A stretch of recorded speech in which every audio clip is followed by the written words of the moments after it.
within the selected scenes that we have, I put Higgins in this fourth box, which is the contrary, where it's neither an agreement with Ted, nor is it total agreement with Rebecca either. He's somewhere a little bit in his own fourth square.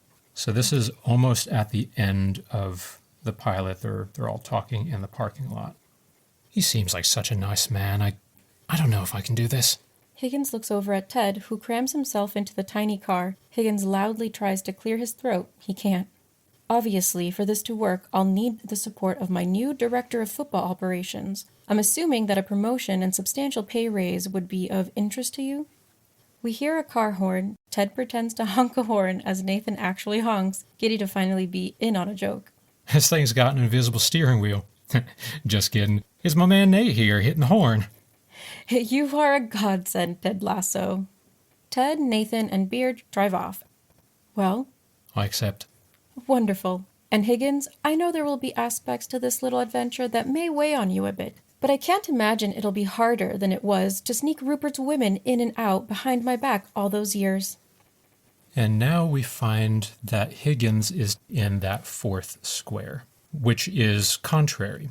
Higgins, he says, he seems like such a nice man. I don't know if I can do this. So on some level, Higgins does believe in being kind to others. However, he is also a lackey. And so he kind of embodies some of what Ted believes, because he does believe in being kind toward kind people, but he also embodies some of what Rebecca believes because he is a lackey. So he doesn't fit neatly into either of those, so he is contrary. It's not the positive, it's not the contradiction, and it can't be the negation of the negation because he does agree with Ted on the aspect of being kind. But what Higgins sort of believes is that he believes in being kind and sincere to people who can reward you back.